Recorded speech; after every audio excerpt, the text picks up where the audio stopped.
And I think as it relates to redactions, I mean, my impression is that there's a whole lot of names of victims in there and minors and other people that you probably wouldn't want to release, and they do need to be redacted. Regarding Bill Clinton, I'm sorry to tell you, the reason that Bill Clinton's picture is in the Epstein files is because this has always been a story about Bill Clinton and not Donald Trump. We should call it the Clinton files, not the Epstein files. That's what we're learning tonight. This is the Clinton files. This is the blowing up in the face of the Democrats over this.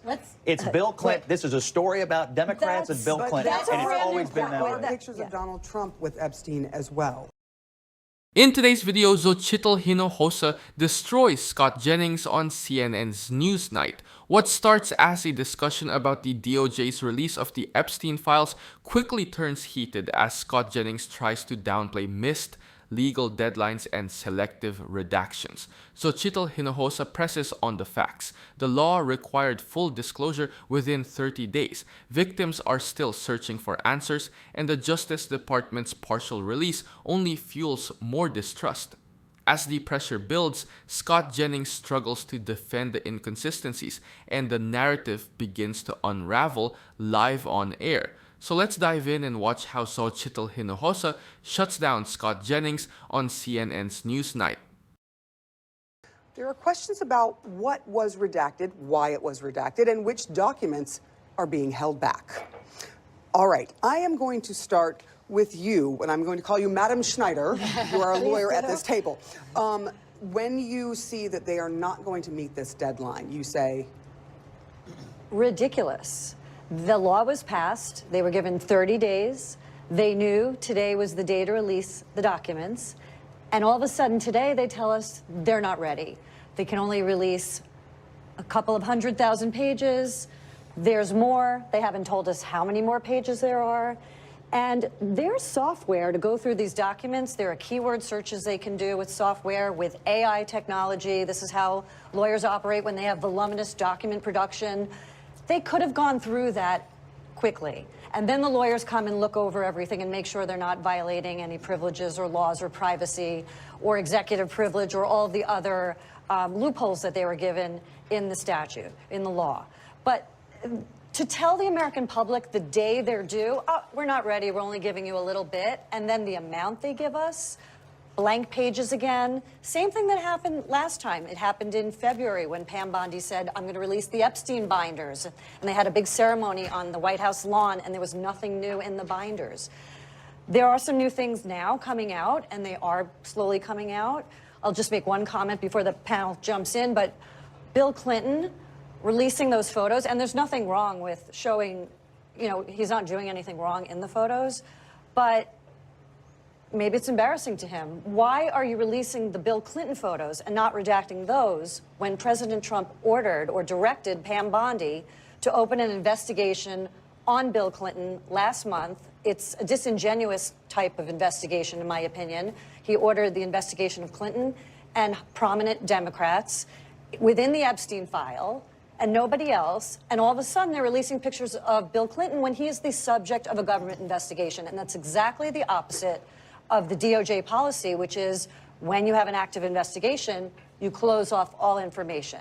So it seems duplicitous to me. Scott, don't you think that because they are not releasing everything that Congress and the president signed to say you have to release this in 30 days, doesn't it give more fodder for the conspiracies that exist? I mean, they're not following the law. Well, look, they've released how many documents tonight? 200,000? More. More? 400? 10% of that. Okay, so a good faith effort is being made to release files tonight. Really? They're obviously doing that. And I think as it relates to redactions, I mean, my impression is that there's a whole lot of names of victims in there and minors and other people that you probably wouldn't want to release, and they do need to be redacted. Regarding Bill Clinton, I'm sorry to tell you, the reason that Bill Clinton's picture is in the Epstein files is because this has always been a story about Bill Clinton and not Donald Trump. We should call it the Clinton files, not the Epstein files. That's what we're learning tonight. This is the Clinton files. This is the blowing up in the face of the Democrats over this. It's Bill Clinton. This is a story about Democrats and Bill Clinton, and it's always been that way. Stacey Schneider's frustration is grounded in how large-scale document production normally works, not partisan outrage. Federal courts routinely handle cases with millions of pages and agencies use e-discovery software, keyword filtering, and privilege logs to meet court-imposed deadlines. When a statute sets a 30-day clock, missing it without transparency undermines confidence, especially when officials refuse to say how many pages remain or why timelines slipped. There is also a policy consistency issue Scott Jennings sidesteps. The Department of Justice's own media guidelines warn against releasing selective information tied to ongoing investigations because it can prejudice public opinion and potential witnesses. Historically, DOJ has delayed disclosures in cases involving public figures precisely to avoid accusations of political weaponization. Releasing photos of one political figure while withholding broader context predictably fuels suspicion rather than clarity. Claims of good faith based solely on volume released are weak. Oversight experts note that partial compliance can still violate the law if material information is withheld without justification. Congress has repeatedly sanctioned agencies for drip-feeding records while missing statutory deadlines, regardless of page counts. The victim protection argument also cuts both ways. Redacting names of minors and survivors is standard, but blank pages and unexplained omissions go far beyond privacy safeguards. Courts require agencies to specify which exemption justifies each redaction, creating accountability instead of secrecy. Stacy's point ultimately reflects institutional trust. Transparency laws exist because secrecy breeds conspiracy thinking. When deadlines are ignored, explanations are vague, and disclosures appear politically selective. Pictures of Donald Trump with Epstein as well. So, I mean, not a shred of evidence about Donald Trump at any time doing anything untoward. Nor a shred of evidence about Bill Clinton doing anything Democrats have tried untoward. to sell a narrative this year that this is a story about Trump and Epstein, and it's going to blow up in their face. I just want to get away not from the the Bill talking Clinton points story. and actually talk about the facts right now. It's not a Ian's talking right. point. It is a Your talking president, point. Bill Clinton, is in a pool with some people that have their faces blurred out. And you know what? And I think that if there are photos of any politician or anybody who is potentially friends with Jeffrey Epstein and was around these minors, I think they should release the photos of all of them, whether they are Democrats or Republicans.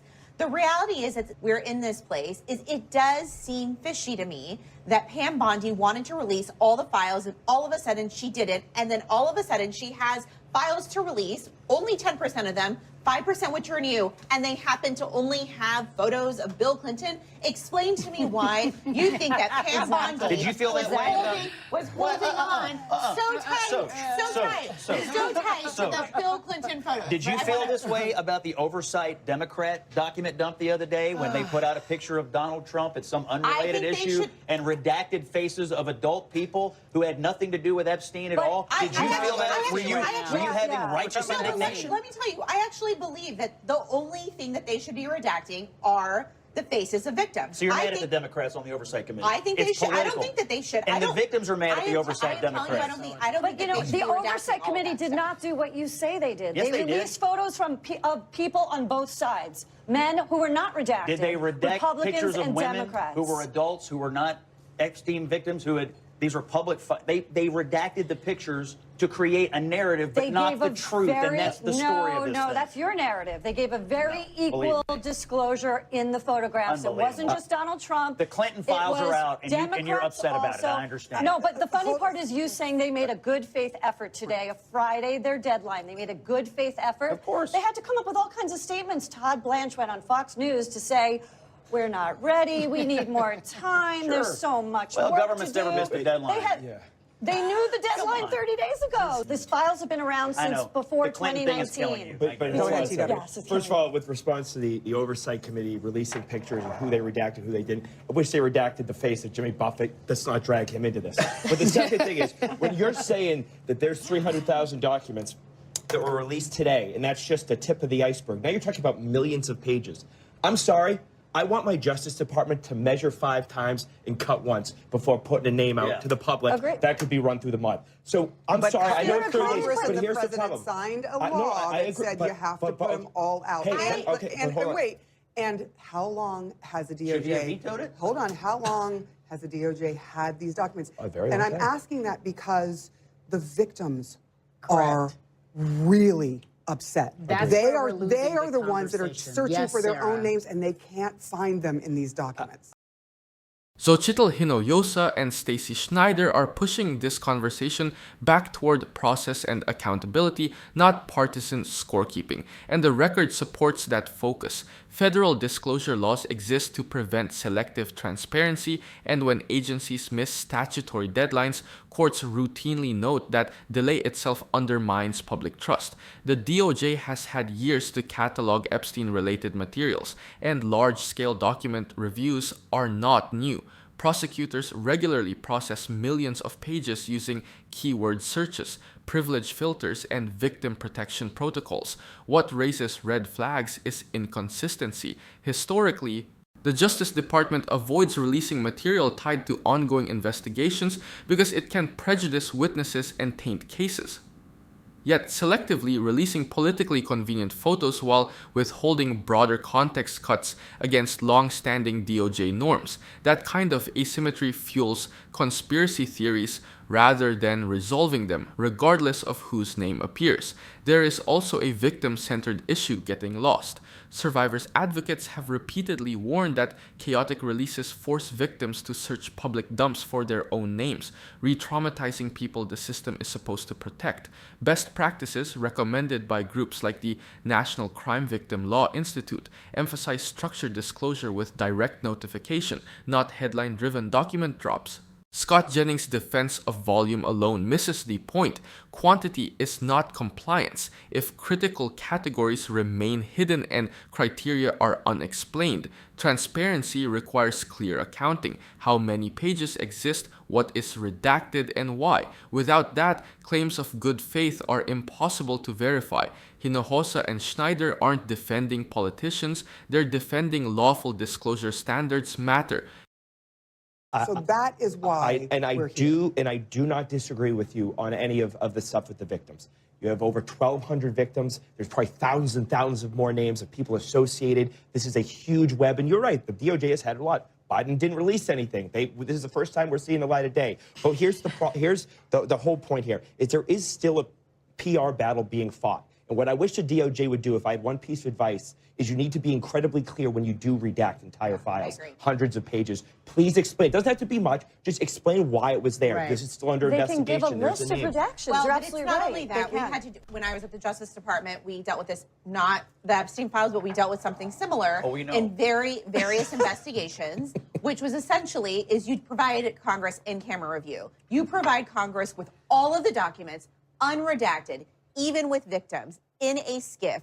And both sides, Republicans and Democrats, should be allowed to review all of it and explain exactly why there were redactions for each part. And if they're not, then I actually think that Pam Bondi should be impeached. And I think that Todd Blanche should be impeached or potentially held in contempt if they're not going to go ahead and obey a law. So, I have a question for you. So you said earlier, or maybe you said this earlier, we are under the impression that some of the statements were the reason why there was redaction, full-page redactions, were based on the simple fact that there's an ongoing investigation. You don't want to release the name of some of the victims. And as you call it, the Clinton files. Why was it okay to release the pictures of Bill Clinton, even though he's under investigation? I'm curious as to why that would happen if it is the Clinton files and they are trying to err on the side of caution and they want to make sure due process is done. Well, that's a big answer that question. as an attorney. I think it was deliberate. I think they had a choice. Interesting. The standard policy for DOJ is when there's an ongoing investigation, you seal off information, especially about the subject of the investigation, whom is Bill Clinton, and Donald Trump made Bill Clinton the subject of the investigation. So why is it okay now to violate all the policies that they have when it comes to the Epstein file and release these photos, which don't show anything? I mean, they don't show a crime. Look, they're not indicia of criminal activity. Listen, look, I want to say something. I see those files. I'm like, Bill was having a good time. He was having the time of his life. I don't know what was going on, but he was enjoying himself. And while it doesn't incriminate him, I'm not going to sit here and say on either side that I didn't look at that and think, well, Hillary can't be happy with that tonight.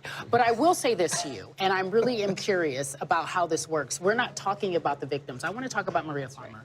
1996, September 1996, she made this complaint. Her sister was doing the campaign trail. She released it in terms of interviewing and talking to everyone about it. She releases a statement. 1996, this man was abusing the law and the FBI did nothing. That should be what is most upsetting. And while the victims may not want their names, it doesn't matter. It does not He might matter. be in the- he I'm might be talking in the about files. I'm not on any side. I feel like it's disgusting that she has to wait till 2025. Yes. Well, And, that is- decades I agree. after she lets it, and we are still protecting this man like we're still pointing fingers. And he's it's not even disgusting, alive. and he's not even alive. But Stop protecting him. It's disgusting. What keeps getting lost in debates like this is that transparency isn't just a political preference, it's a legal and ethical obligation, especially when victims are involved. The Department of Justice has had many of these Epstein-related materials for years, spanning multiple administrations, which makes sudden deadline failures harder to justify. Federal agencies routinely handle millions of pages in complex cases using document management software, AI-assisted review, and tiered redaction protocols. Claiming logistical impossibility in 2025 doesn't square with how modern prosecutions actually function. There's also established precedent for handling sensitive material without public harm. In high-profile national security and organized crime cases, Congress is often granted in-camera access in secure settings, so oversight can occur without endangering victims or ongoing investigations. That option exists precisely to avoid the perception of selective disclosure, which is what fuels distrust now. The selective release of non-incriminating photos while withholding broader context raises legitimate questions about intent. DOJ policy is clear. When someone is the subject of an active investigation, public disclosure is typically restricted to avoid prejudicing proceedings. Deviating from that standard while citing caution elsewhere creates inconsistency that undermines credibility, regardless of party. What's most concerning is the impact on survivors. Victims searching for acknowledgement or confirmation aren't asking for spectacle, they're asking for accountability and clarity. Delays and unexplained redactions prolong harm and reinforce the sense that institutions protect power more than people. This isn't about defending politicians or scoring points, it's about whether justice systems operate consistently, transparently, and with respect for those who were harmed. Without that, confidence erodes fast, and no press release can fix it. Pause. Are you getting tired of getting half the story from biased news sources? One outlet says one thing, and another says the complete opposite. How are you supposed to know what's actually true? That's where ground news comes in. It lets you compare how different media outlets, left, right, and center are covering the same story. So you can see the full picture instead of just the echo chamber. And here's the best part. Click the link in the description and get 40% off the Vantage tier, which gives you even deeper insights into media bias and political trends. Stay informed, think for yourself, and check out Ground News in the description down below.